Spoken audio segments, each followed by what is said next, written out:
ఇక శైలజ ఇరికించడంతో మహాకన్న కలిసి కేశవని బుస్సు ముంగిస అంటూ ఆడుకుంటూ ఉంటారు.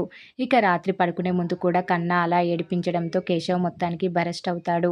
ఇదిగో వీళ్ళిద్దరు కలిసి నన్ను ఏడిపిస్తున్నారన్నయ్య అని మాధవతో అంటాడు. మేమేం చేశాం, మీ తమ్ముడే ఆ అమ్మాయితో సినిమాకి వెళ్ళాడని మహా అంటుంది. ఎవరు, నేనా? ఆ బ్రహ్మరాక్షసితోనా అని కేశవ అంటాడు. ఎవర్రా బ్రహ్మరాక్షస్ అని మాధవ అడిగేసరికి, ఉందిలే అన్నయ్య, నాకు ఈ ప్రపంచంలో ఉన్న ఏకైక శత్రువు అని కేశవ అంటాడు.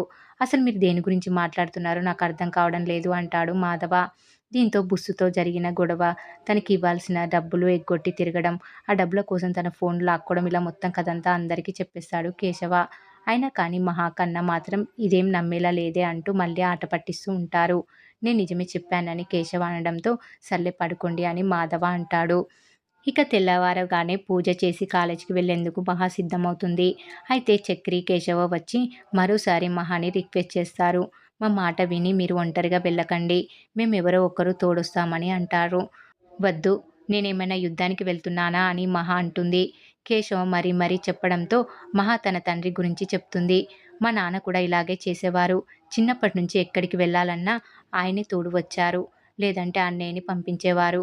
అందుకే నాకు బయటి ప్రపంచం పెద్దగా తెలియదు. ఆ జాగ్రత్తే నా కుంప ముంచింది. ఇప్పుడు మీరు కూడా అలా చెయ్యొద్దు, నేను జాగ్రత్తగా వెళ్ళొస్తానని మహా అంటుంది. అయినా కూడా కేశవ, చక్రి మాత్రం కన్విన్స్ కారు. మాకు అమ్మ లేదు, ఉంటే ఎలా ఉంటుందో తెలియదు, ఎలా చూస్తుందో తెలియదు, ఎలా పెంచుతుందో తెలియదు, అసలు ఇల్లు ఎలా ఉండేదో కూడా తెలియదు. ఇన్నాళ్ళకి మీ రూపంలో వచ్చిందనుకుంటున్నాం. మా అమ్మ ఉంటే దున్నపోతుల్లా నలుగురం ఉండి ఒక్కరిని కూడా తోడు లేకుండా పంపిస్తామా అని కేశవ ఎమోషనల్ అవుతాడు. ఈ మాటలకి మహాకూర కరిగిపోతూ ఉంటుంది. రేయ్, నువ్వు కారు బుక్ చేయి అని చక్రికి చెప్తాడు కేశవ. దీంతో మహా కూడా కాదనలేకపోతుంది. వెంటనే చక్రి బయటకొచ్చి తను పనిచేసే ట్రావెల్ ఏజెన్సీ ఓనర్కి కాల్ చేస్తాడు. ఇక చక్రి ఫోన్ చేశాడని చూడగానే ఓంకారేశ్వర్ భయపడతాడు. రేయ్, ఏంటి ఇలా ఫోన్ చేశావని అడిగితే, నాకు కారు కావాలి అని అంటాడు చక్రి. అయితే షోరూమ్కి వెళ్ళి కొనుక్కో అంటాడు. అది కాదు, నాకు మన ట్రావెల్స్లో ఒక కారు కావాలి, నా భార్య యాదగిరిగుట్ట వెళ్ళాలని చక్రి అంటాడు. వామ్మో, అక్కడికైతే అస్సలు ఇవ్వను.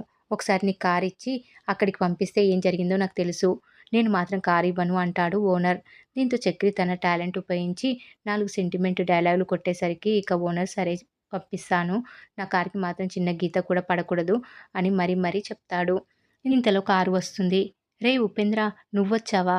సరే, అన్నీ జాగ్రత్తగా చూసుకున్నావు కదా, బండిలో ఆయిల్, స్టెఫిన్ అన్నీ కరెక్ట్గా ఉన్నాయి కదా అని అడుగుతాడు. అన్నీ ఉన్నాయి కానీ డీజిల్కి ముందే నీ దగ్గర డబ్బులు తీసుకోమన్నారు ఓనర్ అని చెప్తాడు. దీంతో చక్రి డబ్బులిస్తాడు. సరే, ఎక్కువ జనాలున్న చోట ఆపకు, జాగ్రత్తగా తీసుకెళ్ళు, ఏమైనా ప్రాబ్లం అయితే కాల్ చేయి అని చక్రి అంటాడు. అయ్యో, నేను ఎక్కడికో వెళ్తున్నట్లు ఎందుకు ఇన్ని జాగ్రత్తలని మహా అంటుంది.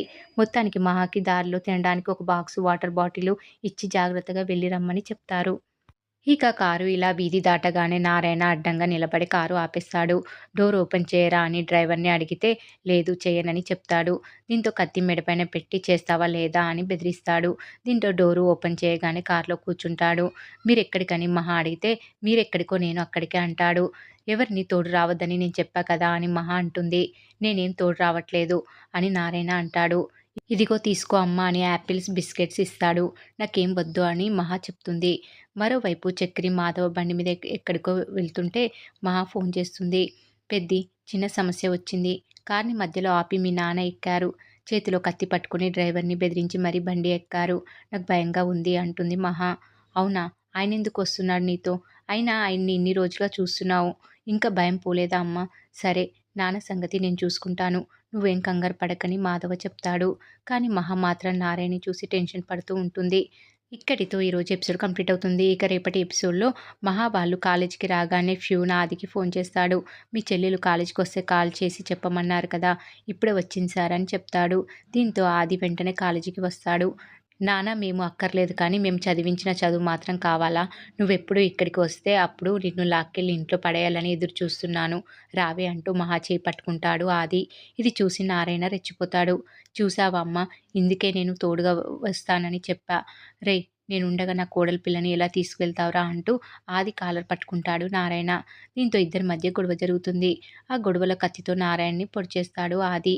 ఇది చూసి మహా భయపడిపోతుంది. మరి ఏం జరుగుతుంది అనేది రాబోయే ఎపిసోడ్లో తెలుసుకుందాం.